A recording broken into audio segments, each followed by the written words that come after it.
گل بوٹے میں آپ کا استقبال ہے۔ پیش ہے ایک دلکش تحریر۔ ایک دن پروفیسر صاحب سے جوتا پالش کرنے والے بچے نے جوتا پالش کرتے کرتے پوچھا، ماسٹر صاحب کیا میں بھی بڑا آدمی بن سکتا ہوں؟ پروفیسر نے قہقہا لگا کر جواب دیا، دنیا کا ہر شخص بڑا آدمی بن سکتا ہے۔ بچے کا اگلا سوال تھا، کیسے؟ پروفیسر نے اپنے بیگ سے چاک نکالا اور اس کے کھوکے کی دیوار پر دائیں سے بائیں 3 لکیریں لگائیں۔ پہلی لکیر پر محنت محنت اور محنت لکھا، دوسری لکیر پر ایمانداری ایمانداری اور ایمانداری لکھا، اور تیسری لکیر پر صرف ایک لفظ ہنر یعنی اسکل لکھا۔ بچہ پروفیسر کو چپ چاپ دیکھتا رہا۔ پروفیسر یہ لکھنے کے بعد بچے کی طرف مڑا اور بولا، ترقی کے 3 زینے ہوتے ہیں۔ پہلا زینہ محنت ہے۔ آپ جو بھی ہیں، آپ اگر صبح دوپہر اور شام 3 اوقات میں محنت کر سکتے ہیں تو آپ 30% کامیاب ہو جائیں گے۔ آپ کوئی سا بھی کام شروع کر دیں، آپ کی دکان، فیکٹری، دفتر یا کھوکھا صبح سب سے پہلے کھلنا چاہیے اور رات کو آخر میں بند ہونا چاہیے۔ آپ کامیاب ہو جائیں گے۔ پروفیسر نے کہا، ہمارے ارد گرد موجود 90% لوگ سست ہیں، یہ محنت نہیں کرتے۔ آپ جو ہی محنت کرتے ہیں، آپ 90% سست لوگوں کی فہرست سے نکل کر 10% محنتی لوگوں میں آ جاتے ہیں۔ آپ ترقی کے لیے اہل لوگوں میں شمار ہونے لگتے ہیں۔ اگلا مرحلہ ایمانداری ہوتا ہے۔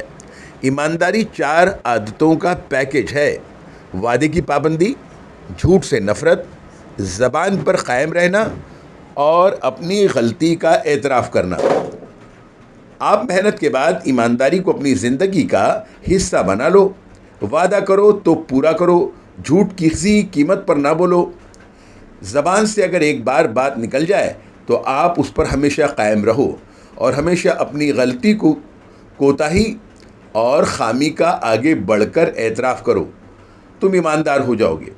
کاروبار میں اس ایمانداری کی شرح 50% ہوتی ہے۔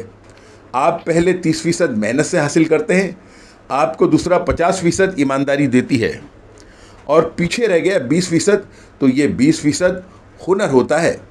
آپ کا پروفیشنلزم، آپ کی اسکل اور آپ کا ہنر آپ کو باقی 20% بھی دے دے گا۔ آپ 100% کامیاب ہو جاؤ گے۔ پروفیسر نے بچے کو بتایا، لیکن یہ یاد رکھو، ہنر، پروفیشنلزم اور اسکل کی شرح صرف 20% ہے، اور یہ 20% بھی آخر میں آتا ہے۔ آپ کے پاس اگر ہنر کی کمی ہے تو بھی آپ محنت اور ایمانداری سے 80% کامیاب ہو سکتے ہیں، لیکن یہ نہیں ہو سکتا کہ آپ بے ایمان اور سست ہوں اور آپ صرف ہنر کے زور پر کامیاب ہو جائیں۔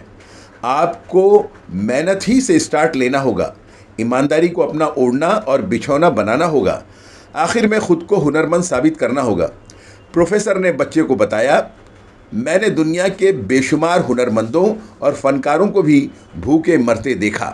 کیوں؟ کیونکہ وہ بے ایمان بھی تھے اور سست بھی، اور میں نے دنیا کے بے شمار بے ہنروں کو ذاتی جہاز اڑاتے دیکھا۔ تم ان 3 لکیروں پر چلنا شروع کر دو، تم آسمان کی بلندی چھونے لگو گے۔ ابھی آپ سن رہے تھے ایک تحریر سید نظام الدین کی آواز میں